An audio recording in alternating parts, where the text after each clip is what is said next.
Jadi mereka di situ nggak mandang turunan apa enggak, tapi ternyata tuan rumah. Akhirnya dilapor ke kepala dinasnya, dibuka, kita masuk. Tapi kemudian lihat ke sana kapal kayu. Artinya ada kesalahan di bentuk kapalnya sendiri. Menurut saya seperti itulah.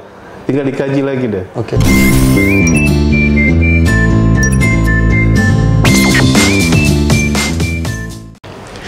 Assalamualaikum warahmatullahi wabarakatuh. Jumpa lagi bersama saya Trisno Rusli dalam programnya Podcast Cukup Pedes, podcastnya Palpres Official. Podcast ini juga bisa kalian saksikan di Spotify dengan nama Cukup Pedes. Masih dalam episode 200 pengasingan Sultan Mahmud Badarudin II dari Palembang ke Ternate. Nah, hari ini kita kedatangan zuriatnya langsung yang berdomisili atau tinggal di Ternate, Raden Rahmat Mas Agus. Beliau adalah ketua zuriat keturunan Kesultanan Palembang Darussalam. Assalamualaikum Bang Raden. Waalaikumsalam warahmatullahi wabarakatuh. Ya, jadi Bang Raden ini memang berdomisili dan memang mengembangkan nilai-nilai SMP 2 di Ternate, seperti itu ya Bang? Kurang lebih lah seperti itulah. Oke. Abang kapan datang ke Palembang? Di hari Jumat kemarin. Jumat kemarin. Jumat. Sudah ke apa? Ke tempat-tempat peninggalan. Udah ziarah. Karena saya datang sebelumnya itu kan ada beberapa makam sultan yang saya belum ziarah. Nah, kali ini lengkap.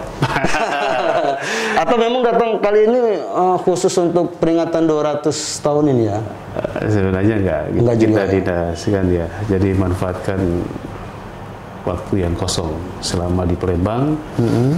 Kebetulan kan keluarga kita besarkan di sini. Jadi pada prinsipnya dari awal memang saya sudah ada niat untuk ketemu beberapa juriat di sini kan, bersilaturahmi, terutama yang mereka-mereka yang punya aktivitas mau mengembangkan budaya, meluruskan sejarah dan menetapkan silsilah pada tempat itu aja. Oh iya Bang, sebelumnya kita buka dulu. Oh iya. Kita sudah ini kan. Buka aja ini Biar suaranya lebih jelas. Iya, suara lebih jelas. Dan mungkin orang pemirsa YouTube Palpres lebih mengenal sosok ganteng. Aduh. Keturunan zuriatnya apa? Sultan Mahmud Badarudin II. Abang sudah berapa kali ke Palembang? 4 kali. 4 kali termasuk saat ini? Saat ini. Jadi awal itu di tahun 2004. PON.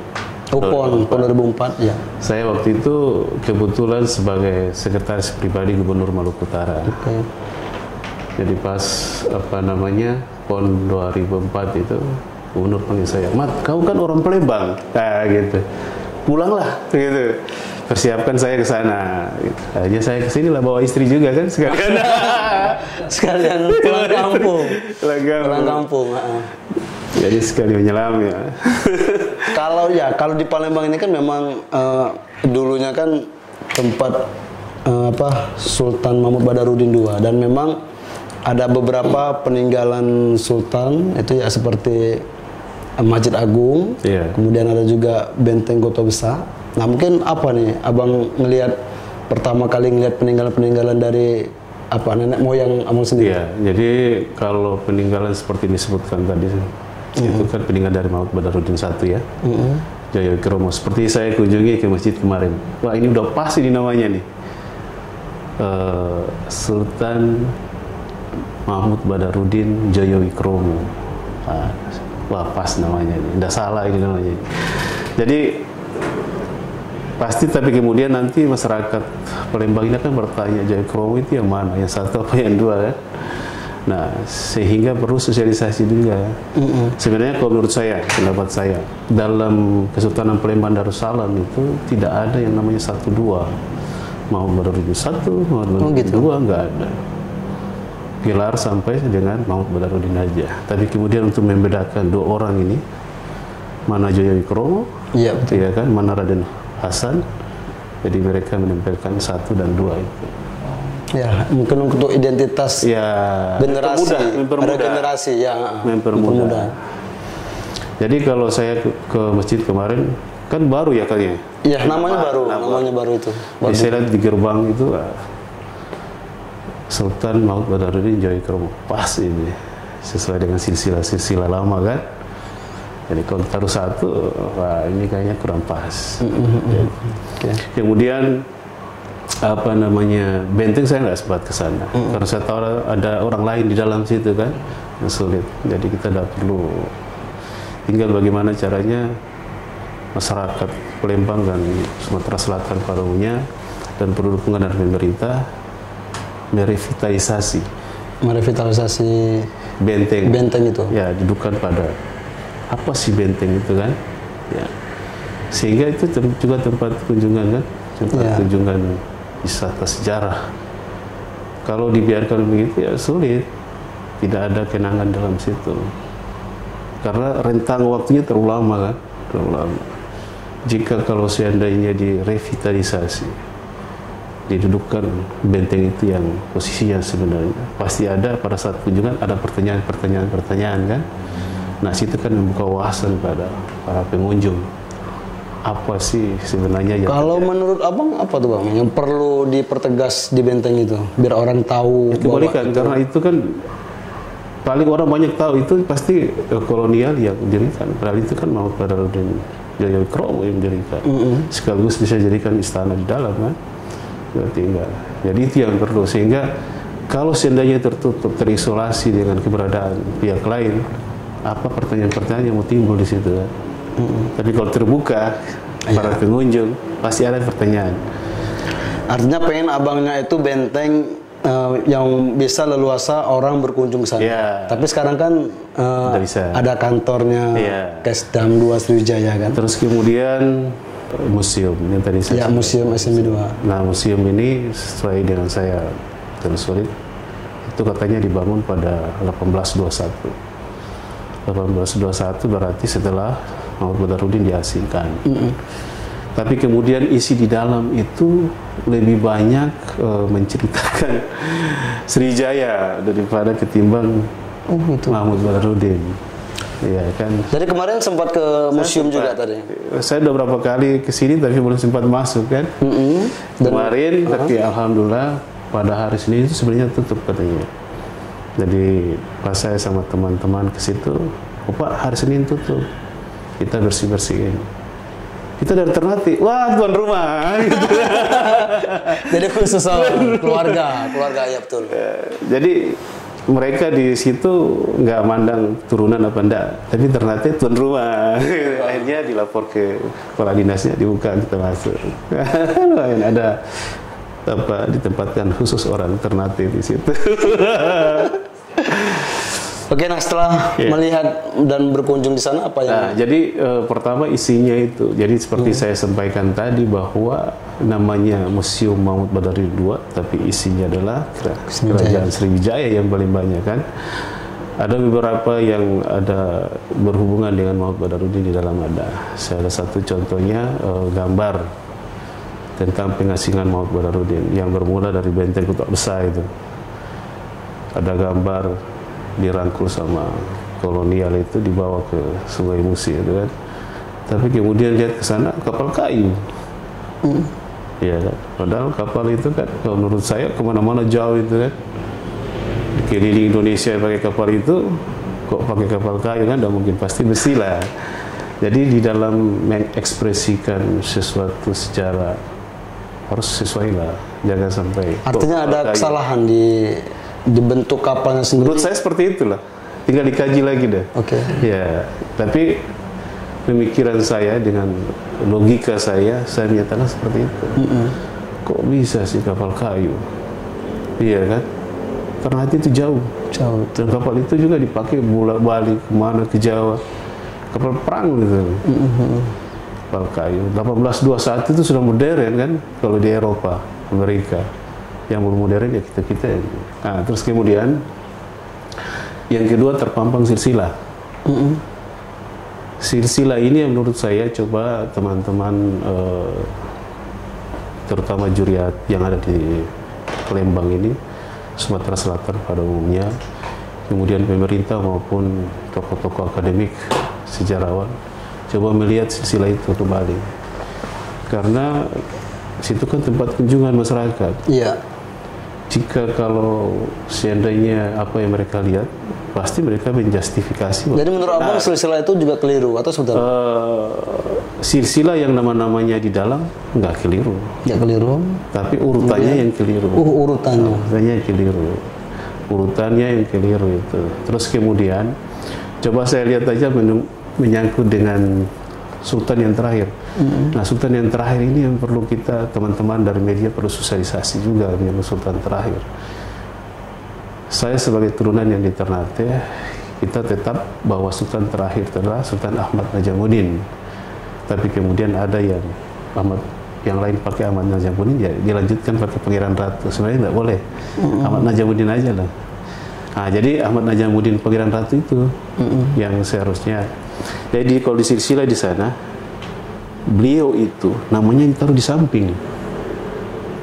Iya, di samping. Seharusnya setelah Mahmud Badarudin itu kan beliau. Oke. Beliau itu setelah perang 1819 itu kan beberapa hari kemudian beliau itu dinobatkan sebagai sultan. Jadi selama perang 1821 itu beliau sudah sultan. 1819, 1821. Jadi kalau dihitung-hitung ya kurang lebih 3 tahun lah. Baru kemudian dibuang ke Ternate. Ya kan?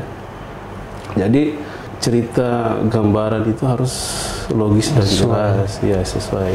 Jadi kalau memang itu sudah dinobatkan sebagai sultan, ya harusnya garisnya lurus dalam silsilah ya. itu ya. Bukan nah, ini yang saya perlu tegaskan karena itu menyangkut dengan keterkaitan sultan seterusnya. Ya.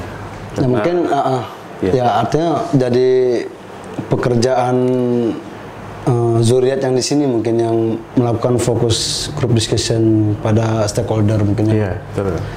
Oke. Nah, mungkin kembali ke 200 peringatan 200 pengasingan SMB 2 ke Ternate. Iya. Artinya pahlawan kita itu bermukim di Ternate. Nah, apa yang bisa Abang ceritain selama SMB 2 itu di Ternate? Nah, iya. Jadi pengasingan 1821 itu setelah beliau sampai ke Ternate dan keluarga, kan dibahas semua keluarganya ini. Sampai ke Ternate, memang seperti sering saya sampaikan bahwa ada 2 versi penempatan beliau di Ternate. Jadi ada Kampung Palembang, ada di Benteng Oranye. Nah, ada juga kalau saya lebih sependapat bahwa awal kedatangan itu di Benteng Oranye. Baru kemudian dipindahkan ke Kampung Palembang. Karena bersebelahan, tidak terlalu jauh. Dari Benteng Oranye ke Kampung Palembang kurang lebih 30-40 meter lah dari situ. Wah, dekat ya? Dekat sekali. Jadi selama beliau di sana itu memang ada beberapa pertanyaan yang muncul. Apa sih yang beliau lakukan? Iya. Kalau lihat dari karakter beliau sampai beliau dibuang, beliau adalah pejuang melawan penjajah. Apakah sana juga lawan penjajah gitu kan? Iya kan? Apakah sana pemirsa cukup pedas penasaran juga nih Bang. Apa sih yang dilakuin oleh SMB 2 di Ternate? Apakah beliau angkat senjata gabung dengan Kesultanan Ternate lawan Belanda saat itu kan? Perlu diceritain kan? Iya, betul. Supaya teman-teman juga media dan masyarakat tahu. Jadi menurut cerita juga orang tua-tua kita di sana bahwa ada pergeseran perjuangan dari perjuangan melawan senjata dengan kekerasan fisik, tapi kemudian beliau beralih dengan kemampuan beliau di bidang lain, yaitu syiar agama Islam khususnya. Oh gitu. Iya, karena beliau seorang hafiz Quran. Artinya ada pergeseran dari perjuangan di Palembang senjata di Ternate itu menyiarkan agama Islam. Iya, ke agama Islam. Buktinya apa itu? Bahkan memang cerita ya dia sebagai guru ngaji gitu kan, ngaji. Karena satu bukti yang paling kuat itu adalah anak beliau yang tertua dari istri yang terakhir 9, Ratu Alit punya anak namanya Prabu di Karayasin. Beliau merantau ke Manado, Sulawesi Utara, dan tercatat di Sulawesi Utara di Manado itu sebagai tokoh syiar agama. Bersama dengan saudagar-saudagar dari Arab. Tokoh agama di sana. Jadi syiar agama. Nah, itu satu bukti bahwa peralihan atau pergeseran perjuangan beliau.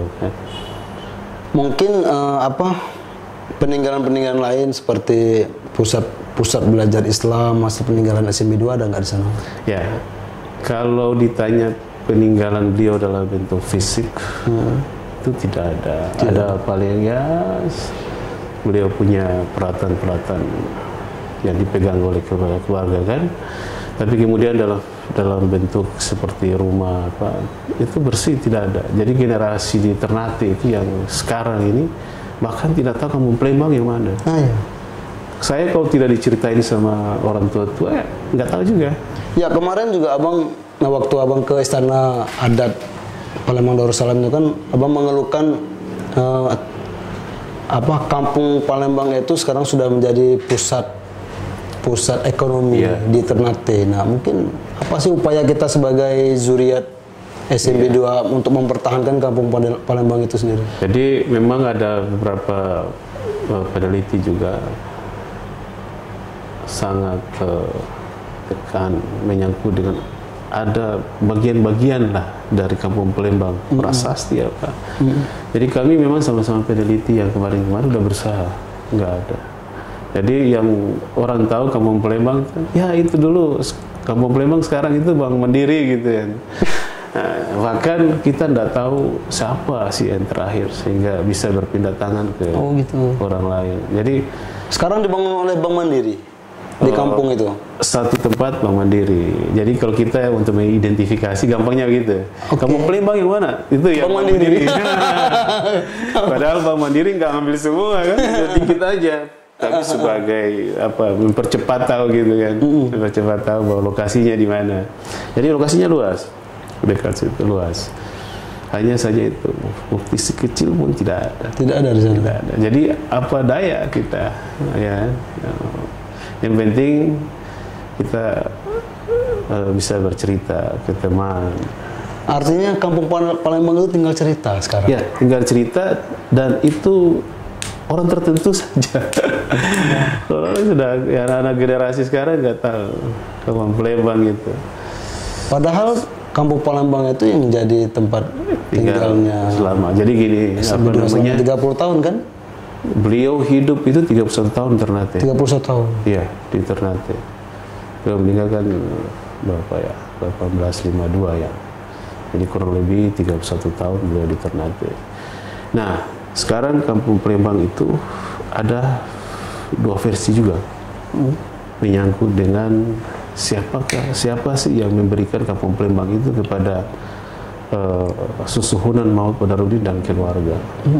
Jadi satu versi mengatakan bahwa itu adalah pemberian dari Kesultanan Ternate. Oh iya. Kesultanan Ternate. Tuan rumah. Ya. Tapi kemudian kami pernah sama peneliti ke salah satu tokoh sejarah Ternate, Maluku Utara pada umumnya. Beliau itu Pak Adnan namanya. Sudah meninggal almarhum. Al-Fatihah untuk beliau. Jadi beliau itu mengatakan bahwa tidak mungkin kalau itu pemberian dari Kesultanan Ternate. Karena pada saat itu terpetak wilayah-wilayah, mana wilayah Sultan, mana Kesultanan, mana wilayah Belanda. Nah, untuk posisi daripada kampung Palembang itu bukan wilayahnya Kesultanan Ternate, itu wilayahnya Belanda. Ya. Jadi beliau bilang tidak mungkin sama sekali kalau itu adalah pemberian Kesultanan Ternate. Tapi itulah memang punyanya Belanda dan tempatkan di situ. Itu keterangan. Efeknya apa? Kalau sekarang pun juga kampung Palembang sudah menjadi pusat. Tapi ini kan menyangkut sejarah, ya, menyangkut sejarah, sehingga jangan sampai nanti yang mempelajari sejarah bahwa itu pemberian daripada Kesultanan Ternate. Tapi ini tokoh sejarah dan sudah pada kenal beliau itu, beliau membantah itu. Dengan alasan adalah wilayah-wilayah, mana wilayah Kesultanan, mana wilayah Belanda. Gitu. Mungkin ya itu kan cerita yang mungkin ya tinggal cerita nih Bang. Aku pun mendengarnya cukup miris juga. Kampung Palembang sekarang cuma sekedar tinggal cerita kan. Nah di Palembang ini ya beberapa stakeholder juga berupaya untuk mengembalikan eksistensi sejarah Palembang ya, termasuk juga SMB 2. Bahkan perguruan tinggi Islam UIN Raden Patah Palembang pun di sini sudah mendistingsikan bahwa pusat peradaban Islam Melayu. Nah, artinya memang Palembang sebagai Palembang Darussalam gitu kan ingin mengembalikan ekstensi nilai-nilai Islam moderat seperti itu. Nah, ini ada jalan nih Bang, potensi bahwa ada upaya untuk mengembangkan. Nah, mungkin dari pihak keluarga di Ternate ada nggak upaya untuk menyambut ini? Siapa tahu kan mereka ingin melakukan penelitian ke Ternate atau ke tempat pemakaman Sultan Mahmud Badarudin II. Nah, mungkin apa nih yang bisa Zuriat lakukan ini? Iya, jadi dari mulai awal saya datang 2004 itu, terus kemudian sampai ya beberapa tahun kemarin kan, itu masih terdapat ada perbedaan cerita sejarah kan. Perbedaan cerita sejarah itu kan saya tahu itu pada saat mereka penelitian dari UIN dulunya IAIN itu kan, bahkan pernah dari Pemda sini mengirim, itu lengkap, personilnya lengkap, ada dari Pemda sendiri, ada dari namanya Profesor Hatamar itu, terus kemudian ada arkeolog, ada ahli baca Arab Melayu, ya lengkap itu, formasinya bagus waktu itu. Nah, mereka bikin penelitian, kita tetap bantu lah. Saya selalu di sana yang memfasilitasi para peneliti datang, karena saya tahu tempat si A simpan apa, si B simpan apa kan, sehingga banyak peneliti dari sini di UIN juga yang kalau ke Ternate ya pasti ada orang yang tahu rekomendasikan ke saya. Tapi kadang ya kalau kita kan ini kan tempat keluarganya kan sekarang sudah tidak ada lagi. Iya. Maksud saya tuh kampung Palembangnya sudah tidak ada lagi.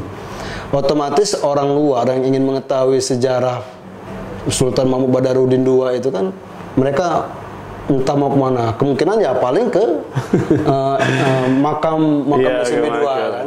Nah, dengar juga cerita dari yang mereka ingin melakukan penelitian tuh, ya juru kuncinya pun nggak tahu Bang. Juru kuncinya nggak tahu kalau ini makamnya siapa, Selir atau makamnya Pangeran. Iya, nah, mungkin seperti apa? Iya. Kalau sekarang gitu. Iya. Jadi memang juru kunci ini turun temurun. Turun temurun. Nah, terakhir ini perempuan karena juru kunci di sana ini kawasan pahlawan nasional, berarti wilayah kekuasaannya dinas sosial. Gitu. Jadi kita Zuriat tidak bisa klaim karena itu sudah merupakan wilayah dari pemerintah. Kita hanya emosional. Jadi di situ memang ada diberikan honor penjaga makam, saya katakan juru kunci lah. Iya. Tapi perempuan, nah persoalannya perempuan ini karena turun temurun itu. Jadi perempuan ini punya suami, kurang lebih ya 2 tahun setahun yang lalu itu meninggal. Kehidupan ekonominya kurang bagus ya kan. Nah, sehingga waktu itu suaminya masih hidup, beliau bantu suaminya bersih-bersih kan di wilayah makam itu. Sehingga pemerintah daerah dalam dinas sosial langsung membuat SK berikan ke beliau itu. Jadi kalau dibilang tidak tahu benar. Iya, benar. Jadi saya saran ke beliau itu pada tamu-tamu bisa rekomendasi, mungkin kalau nggak saya siapa saja kan. Ya, sehingga bisa memberikan penjelasan. Artinya kalau ada yang orang melakukan penelitian itu mereka pertama kali itu maunya kemana Bang? Ya. Harusnya kemana gitu?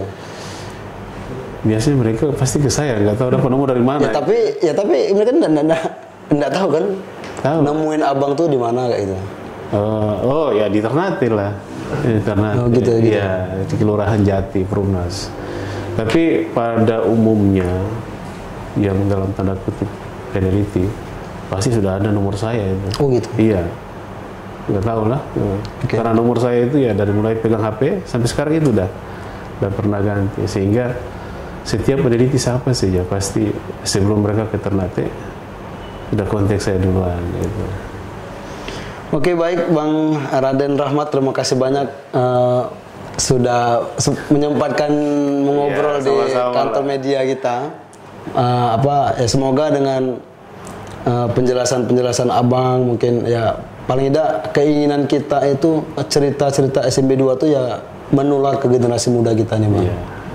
Jangan sampai ya tenggelam oleh zaman, kan seperti kita ketahui kan orang belajar sejarah itu sudah males. Mau tahu mereka sudah males Bang. Jadi harapan saya ya sejarah itu memang benar, tapi harus lurus. Harus lurus ya. Harus lurus. Cerita apa adanya lah. Karena ini masih ada versi-versi yang menurut saya ada versi yang terlalu memoles yang seharusnya kasar, dipoles sampai halus kan. Sehingga kita mengekspresikan itu sudah lain. Nah itu yang saya harapkan, sejarah kita pelajari tapi harus lurus. Oke, terima kasih Bang Raden sudah berkunjung ke sini dan menyempatkan mengisi di podcast Cukup Pedas.